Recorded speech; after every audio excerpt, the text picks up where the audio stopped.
नगरी बड़ी दूर नगरी, कान्हा दूर नगरी बड़ी दूर नगरी, कान्हा दूर नगरी बड़ी दूर नगरी। राधे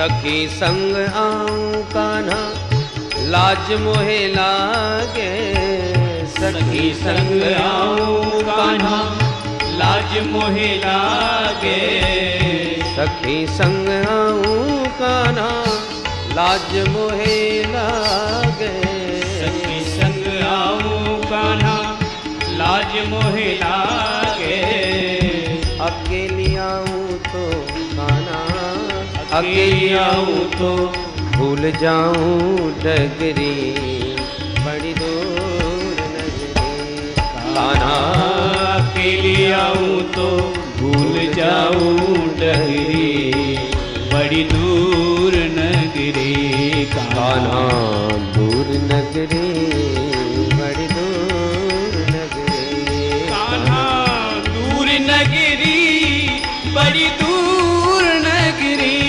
कान्हा दूर नगरी बड़ी दूर नगरी। राधे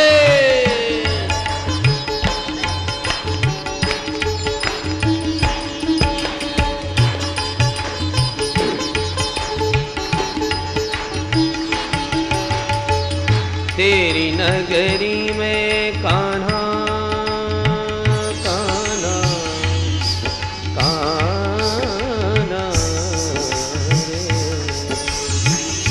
तेरी नगरी में कान्हा चोर बसत है, तेरी नगरी में कान्हा चोर बसत है, चोर बसत है कान्हा चोर बसत है, चोर बसत है कान्हा चोर बसत है, तेरी नगरी में कान्हा चोर बसत है, तेरी नगरी में कान्हा चोर बसत है, लूट ले वे कान्हा लूट ले वे मारी नथ दुलरी बड़ी दूर नगरी, कान्हा लूट ले मोरी नथ दुलरी बड़ी दूर नगरी, कान्हा दूर नगरी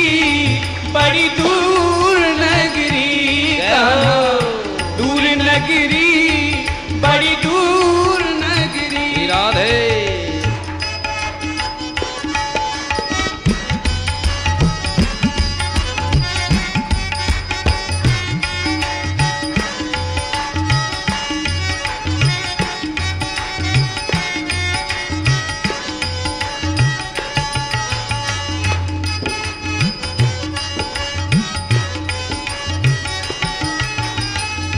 मीरा बाई गावे गावे मीरा बाई गावे गिरधर के गुण, मीरा बाई गावे गिरधर के गुण, मीरा बाई गावे गिरधर के गुण, मीरा बाई गावे गिरधर के गुण, तुमरे दर्शन बिना तुमरे दर्शन बिन मैं तो हो गई बाबरी बड़ी दूर नगरी, कान्हा तुमरे दर्शन बिन मैं तो हो गई बाबरी बड़ी दूर नगरी। राधे दूर नगरी बड़ी दूर नगरी, कान्हा दूर नगरी बड़ी दूर नगरी। कैसे आऊं रे कन्हाई कैसे आऊं रे कन्हाई तेरी गोकुल नगरी बड़ी दूर नगरी, आऊं रे कन्हाई कैसे आऊं रे कन्हाई बड़ी दूर नगरी कान्हा, दूर नगरी बड़ी दूर नगरी कान्हा, दूर नगरी बड़ी दूर नगरी, बड़ी दूर नगरी, बड़ी दूर नगरी। बोल बंसी वारे की जय। सुदामा जी महाराज तो सुदृढ़ संकल्प के साथ चल पड़े। अब नगरी चाहे जितनी दूर हो, चलते चलते बेचारे जब परिश्रांत हो गए तो एक वृक्ष की शीतल छांव में थोड़ा विश्राम किए। सुदामा जी को विश्राम करते प्रभु ने देखा तो सोचा चलो भाई मार्ग कुछ तो सुलभ करें। तो भगवान ने ऐसी लीला करी कि सोते हुए सुदामा जी को लाके द्वारका में ला के सुला दिया। नींद खुली तो सुदामा जी के होश उड़ गए, भैया ये हम कहां चले आए, ये महिला टारी कैसी दिख रही है। एक पथिक से पूछा, भैया हम द्वारका जावो चाहे, जरा पता बताओगे कि कितनी दूर है द्वारकापुरी। पथिक हंसता हुआ बोला, बाबा द्वारका में तो आप खड़े ही हो। क्या कहा, ये द्वारका ही है? बोले हाँ। अरे भाई बड़ा गजब हो गया, इतनी जल्दी आ गए। यदि ये द्वारका है तो जामे हमारो कन्हैया कहां मिलेगा भैया। बोले ये कौन है, कुछ पता ठिकाना बताओ पूरा, मकान नंबर, गली नंबर, मोहल्ला का नाम।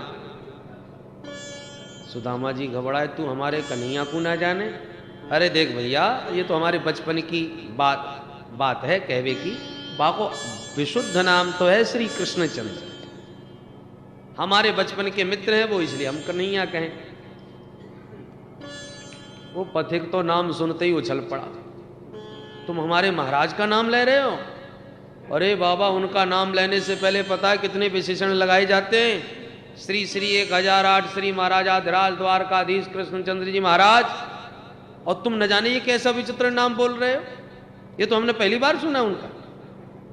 सुदामा जी तो इतने लंबे चौड़े संबोधन और विशेषण सुन के चक्कर में पड़ गए। भैया वाह को इतना लंबो चौड़ो नाम है गयो। अब तेरी समझ में तो बात आ गई होगी, अब ये तो बता दे वो कहाँ मिलेगा।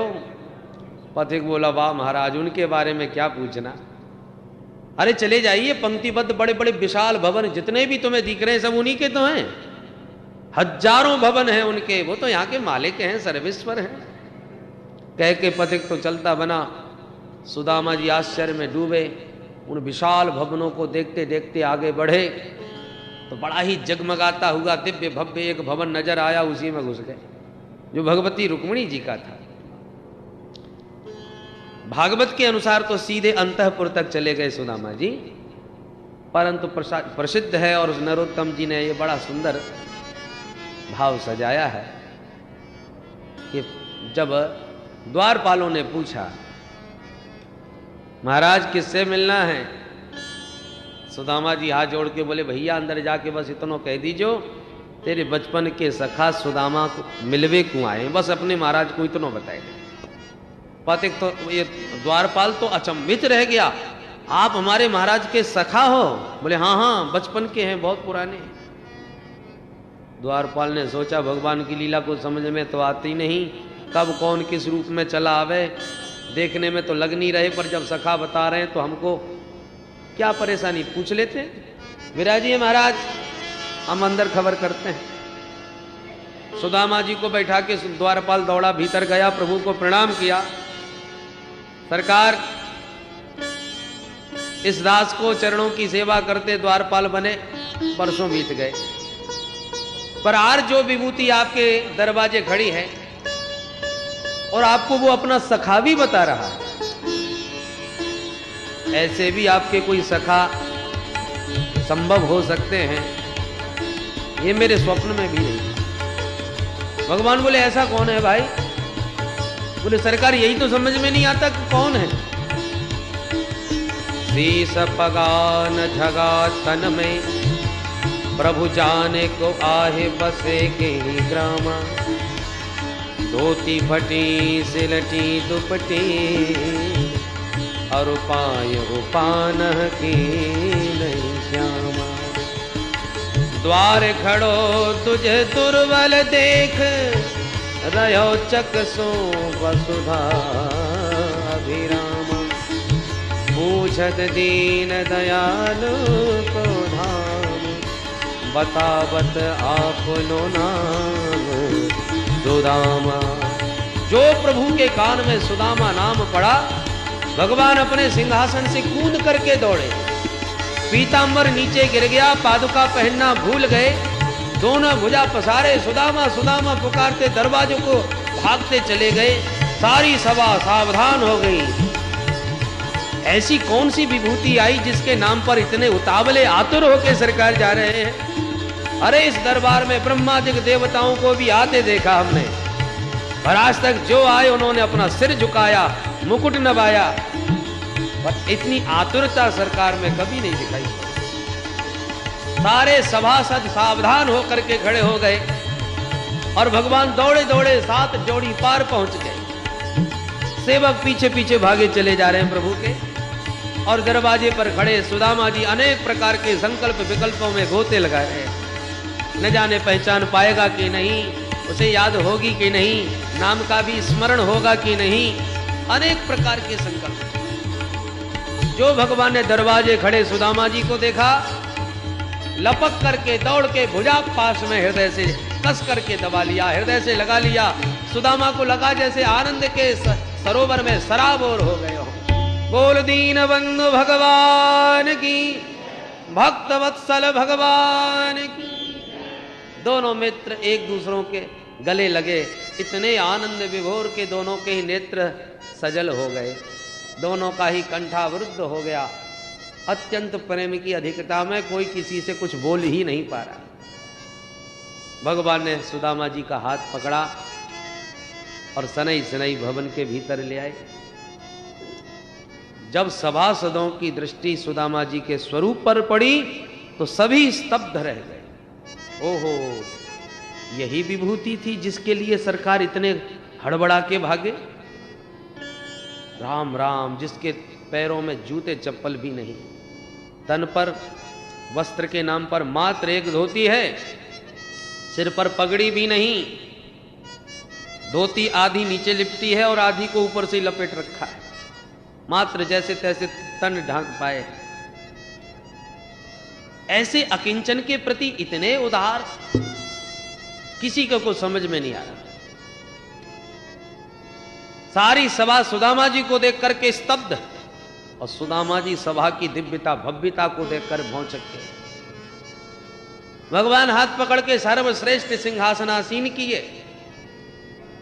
सुदामा जी बार बार विरोध करते हैं, फिर भी भगवान बरबस हाथ पकड़ के बैठा किए। रुक्मिणी अटपटी आंखों से देख रही थी कि आखिर है कौन, कितनी धूल मिट्टी पैरों में लगी है और पकड़ के हमारे महाराज ने अपने सिंहासन पर बैठा दिया। रुक्मिणी के भावों को जान गए प्रभु, आदेश दिया देवी शीघ्र जाओ, जल लेके आओ, मुझे महापुरुष के चरण धोने हैं। रुक्मिणी अवाक रह गई, तुरंत भागी पानी लाने को, विचार करती जा रही है कि यह अवसर पहली बार आया है। अरे दरबार में दास दासियां हाथ जोड़ करके खड़े हैं और आज्ञा की प्रतीक्षा में हैं कि कोई स्वामी जी की आज्ञा मिले और कुछ सेवा का सौभाग्य प्राप्त हो। भगवान किसी को आज्ञा दे और वो उस कार्य को पूरा कर दे तो अपना परम सौभाग्य मानता है कि आज कुछ सेवा का अवसर तो मिला। पर आज भगवान ने इतने दास दासियों में किसी को आज्ञा नहीं दी। साक्षात पटरानी द्वारका की पट्ट महिषी रुक्मिणी से कहते हैं देवी जाओ जल लेके आओ। रुक्मिणी भागी। ये निश्चित रूप से कोई विशिष्ट विभूति है, इसलिए इनकी सेवा हमें स्वयं करना चाहिए, दास दासियों की आज्ञा से काम नहीं चलेगा। रुक्मिणी भागी भागी गई और इधर भगवान श्री चरणों में बैठ गए सुदामा जी के। पीताम्बर को उठा के सुदामा जी के चरणों में लगी धूल को सनई सनई झाड़ने लगे, पहुंचने लगे। तलवे पर धीरे धीरे हाथ फेरा। जो ही तलवे पर हाथ गया सुदामा जी चौंक पड़े। तब भगवान ने पाद तल को देखा। तलवे के नीचे जब दृष्टि गई तो देखा कि अनगिनत कांटे चुभे हुए, कोई गणना नहीं। और कितने सारे फपोले पड़ गए हैं नंगे पैर चलते चलते, जिसकी सुध नहीं। उनमें से कई फपोले फूट गए जिनमें तमाम छोटे छोटे धूल मिट्टी के कण अंदर भर गए। ऐसे कंटक विद्ध पाद पद्मों को प्रभु ने जब देखा तो जब तक रुक्मिणी पानी लेके आ पाती तब तक तो प्रभु के ही नेत्रों से गंगा यमुना की ऐसी अद्भुत धारा बह चली कि सुदामा जी के तो दोनों चरण ही प्रभु ने प्रक्षालित कर दिए। ऐसे बेहाल बेबाइन सो पग कंटक जाल लगे पुनि जोए, हाय महा दुख पायो सखा तुम आए इतने न किते दिन को। देख सुदामा की दीन दशा करुणा करके करुणा निधि रोए, पानी परात को हाथ छुओ नहीं, नैनन के जल सो पग धोए। प्रीतो विमुंचयन बिंदु नेत्राभ्याम पुष्करे क्षण। प्रीति की अधिकता में प्रभु के नेत्रों से इतना जल बहा कि सुदामा जी के चरण धुल गए।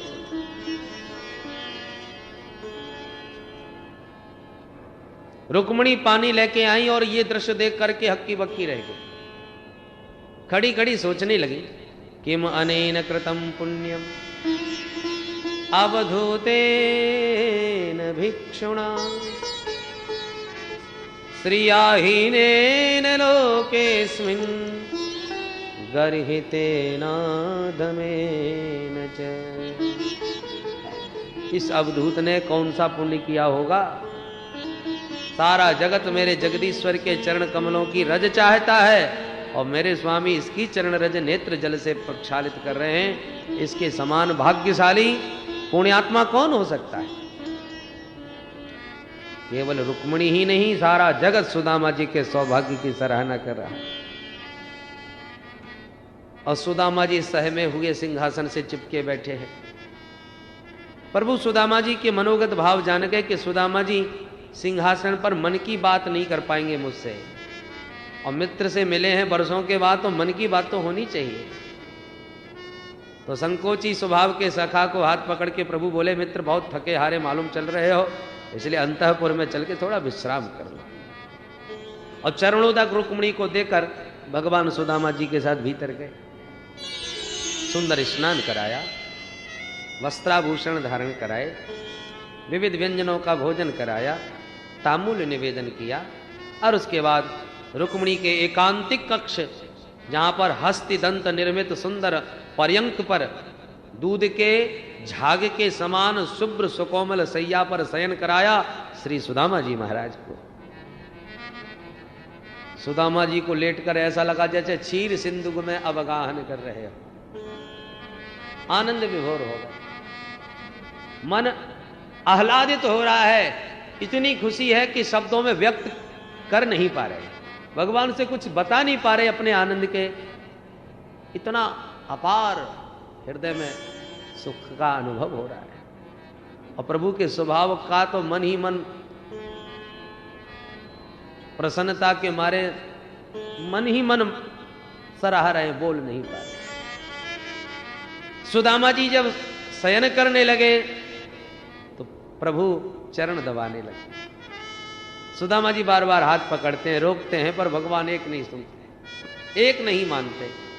सुदामा जी जानते हैं, बचपन से ही मालूम है ये तो बड़ा हठी है, जो करना चाहे सो ही करेगा, व्यवहारों नहीं। पर रुक्मिणी जी ने देखा मेरे नारायण नारायण नारायण नारायण नारायण नारायण लक्ष्मी नारायण नारायण नारायण लक्ष्मी नारायण नारायण नारायण। बोल दीन बंधु भगवान की।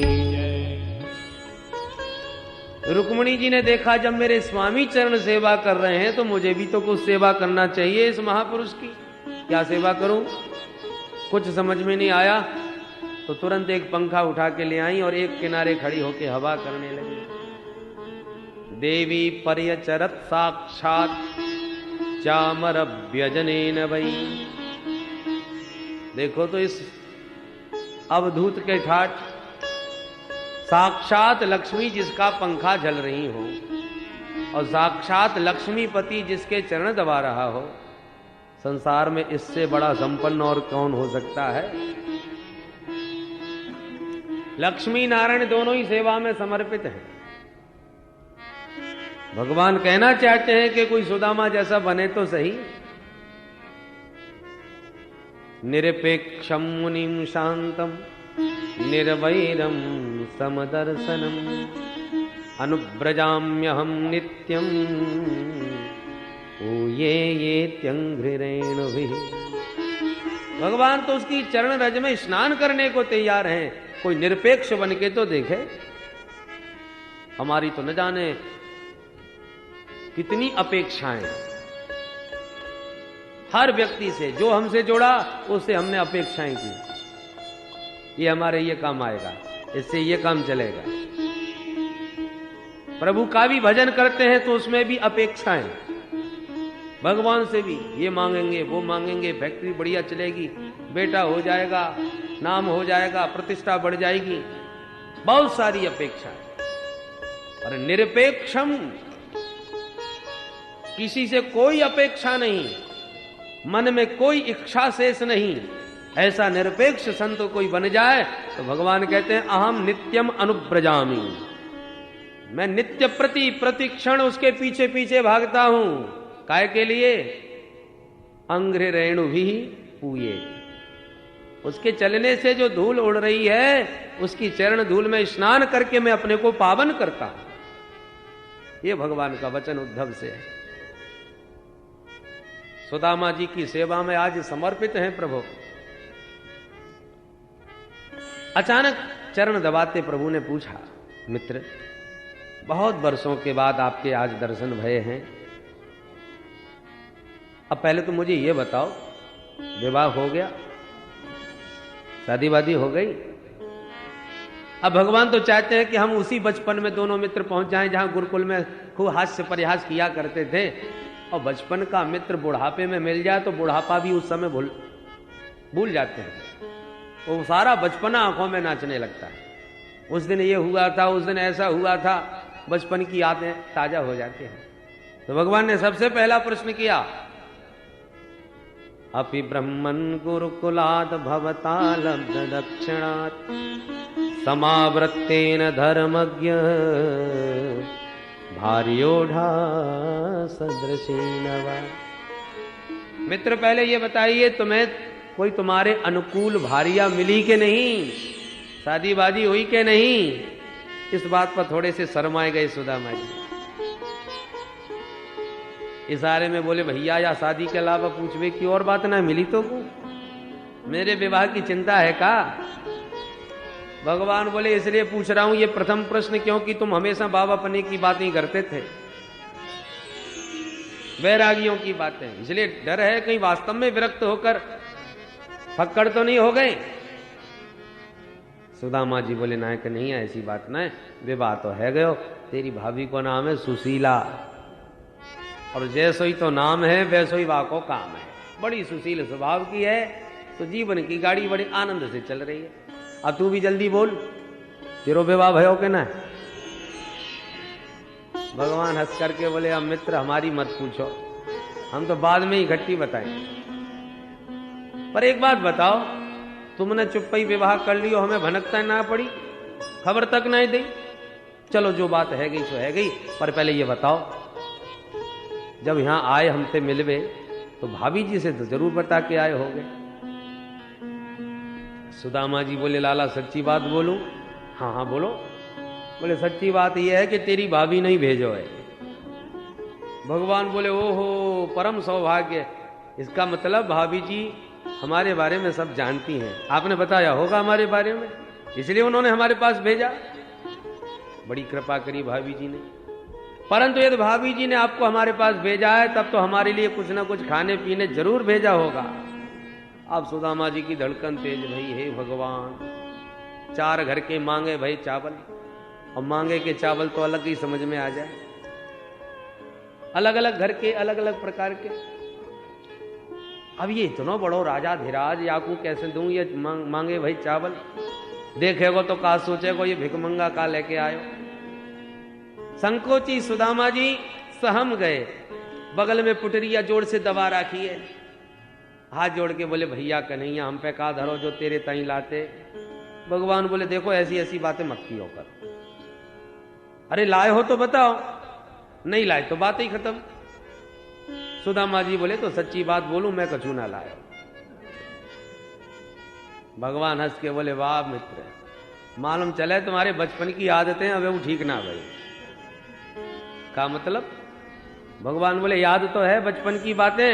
सुदामा जी बोले एक एक याद है। भगवान बोले तब तो वो भी याद होगा जब एक दिन हम और आप समिधा बीनवे गए थे जंगल में। सुदामा जी बोले हाँ हाँ बस अब सब याद आ गई। जंगल में बाद न पानी कितनो भयंकर बरसो, पूरा जंगल पानी से लबालब भर गए। वयम भ्रशम तत्र महानिलामुभिर निहन्यमाना मुहुरंबु संप्लवे दिशो विदंतोध परस्परम बने गृहीत हस्ता पर बभ्रिमातुरा। मित्र याद है वादना जंगल में एक दूसरे को हाथ पकड़ के दिग्भ्रमित हो गए, इधर से उधर भटक रहे थे, रास्ता नहीं सूझ रहा था, गुरुकुल का मार्ग भूल गए। कितनी भयंकर सर्दी पड़ी भैया कन्हैया, सारी रात वृक्ष के ऊपर बैठ के बितानी पड़ी, वह रात को कैसे भूल जाऊंगा। भगवान बोले याद तो सब है। तब तो ये भी याद होगा कि वादना सर्दी में तुम्हारे दांत कितनी जोर से कटकट बोल रहे थे, कैसे कटकटा रहे थे। अब सुदामा जी समझ गए ये तो कछु और पोल पट्टी घोले हुए बारो है, तो बड़ी जोर से हंस के बोले कन्हैया बस रहने दे तू उन बचपन की बातन को भैया, वो विद्यार्थी जीवन के आनंद ही कछु और रहते। और प्रसंग पूरा बदल दिया। सुदामा जी बोले कछु है जा कन्हैया। और वादना जब गुरुकुल में नहीं पहुंचे तो गुरुजी कितने चिंता में पड़ गए, रात भर सोए नहीं। कृष्ण सुदामा चिल्लाते हुए सारे विद्यार्थियों को लेके हमको ढूंढते फिरे रात भर। और जब हमको देखा उन्होंने पानी में भींजे हुए अपन दोनों, देखते ही गुरुजी ने तुरंत दौड़ के अपन को हृदय से लगा लिया था। और कितना वात्सल्य उड़ेला। अहो हे पुत्रिका यूयम अस्मदर्थेति दुखिता। अरे बच्चों तुमने मेरे लिए बहुत दुख उठाया, रात भर इस भयंकर बरसात में भींजे वस्त्रों से छिटुरते रहे सर्दी में। ओहो कितना कष्ट उठाया, मेरी सेवा में तुम लोगों ने। सत शिष्य का यही लक्षण है। अरे अपने गुरुदेव के वचन की रक्षा करने के लिए, आज्ञा पालन के लिए प्राणों की भी बाजी लगा दे, शिष्य ऐसा ही होना चाहिए। जब पीपाजी महाराज राजा थे, श्री रामानंदाचार्य जी महाराज पहुंचे तो बड़ी श्रद्धा हुई स्वामी जी के प्रति। स्वामी जी ठहरे हुए थे, राजा को लगा ऐसे महापुरुष से शरणागति ले लेना चाहिए, ऐसे महापुरुष का शिष्यत्व ग्रहण कर लेना चाहिए। तो राजा साहब आए मिलने के लिए। पीपाजी महाराज राजस्थान के राजा थे, हीरे जवाहरातों से लदे हुए थार भरे राजा साहब आए। शिष्यों को कहा भैया गुरुदेव से कहो कि महाराज पीपा मिलने आए, शरणागति चाहते हैं, शिष्यत्व ग्रहण करने आए। शिष्यों ने स्वामी जी से कहा महाराज पीपा है, आपसे मिलना चाहते हैं पीपा जी। स्वामी जी ने अंदर से ही शिष्यों से कहलवा दिया, जाओ उनसे कह देना हम राजाओं से बात नहीं करते। शिष्यों ने कह दिया हमारे गुरुदेव की आज्ञा है कि वो राजाओं से बात नहीं करते। अच्छा, तो जितने हीरे जवाहरात आदि लाए थे, हाथी घोड़ा आदि, सबको वापस कर दिया, जाओ सबको भगा दिया, लौटा दिया। एक साधारण से वस्त्र धारण करके हाथ जोड़ के शिष्यों से कहा अब कहो कि एक साधारण सा प्राणी आपके शरण में आया है। अब वो राजा नहीं है, एक अकिंचन आया है आपकी शरण में।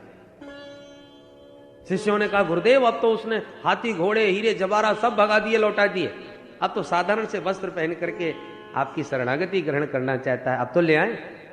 स्वामी जी को लगा भाई बड़ा श्रद्धालु है, अच्छा उसे कहो हम उसे मिलना नहीं चाहते। महाराज वो बेचारा बहुत प्रेम से आपकी शरणागति ग्रहण करना चाहता है। अरे भाई उससे कहो कि जाके कुआं में गिरे। स्वामी जी ने ये कहा हमारी आज्ञा है, कह दो उससे। शिष्यों ने जाके कहा